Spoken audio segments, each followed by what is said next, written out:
Hello guys, so OnePlus is back in mid-range smartphone market with the new OnePlus Nord, where it all started for OnePlus. To give you the overview of just launched OnePlus Nord lineup, there are basically three variants. The basic variant starts at 24,999 and it has 6GB of RAM and 64GB of internal storage.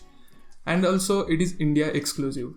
The other two variants have 8GB of RAM, 128GB of storage for 27,999 and 12GB of RAM, 256GB storage for 29,999. All other specs are same for each device. The Nord offers 6.4-inch AMOLED display with 90Hz refresh rate, which is going to be really smooth and fast. It is one of the highlighting features of this phone. OnePlus has always provided one of the fastest charging devices, and Nord is no exception to that. It comes with a 30T warp charger, which claims to charge its 4100 mAh battery from 0 to 70% within 30 minutes. Now coming to the cameras on the Nord. There are 4 cameras on the back and a dual front camera. The quad camera consists of a 48 megapixel main shooter, a 8 megapixel wide angle camera, a 2 megapixel macro and a 5 megapixel depth sensor. OnePlus has used the same sensor from OnePlus 8 as the main camera for the Nord, which promises to be quite good. This phone comes with the new Snapdragon 765G chipset, which will make sure that the performance of the OnePlus Nord is great. One of the best features offered by OnePlus that always goes under the radar is the Oxygen OS.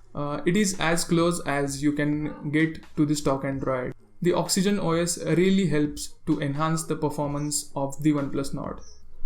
Nord looks to be solidly built. It has a metal frame and a glass back with an interesting new color. It will have in-display fingerprint scanner. Overall, OnePlus did not take any risk with this device. Now comes the 30,000 rupees worth question. Should you buy this phone? With the amount of hype created by the OnePlus and huge fan following it has in India, lots of people are going to buy this phone anyways. OnePlus has kept the price reasonable, catering the Indian consumers. So this phone looks to be really promising. If you are looking to buy any phone in this range, then you should definitely keep an eye on this phone. That's all for today's video. If you find this helpful, then make sure to like this video. If you have any questions, then you can mention them in the comment section below. Thank you for watching this one. I will catch you in the next one. Peace out.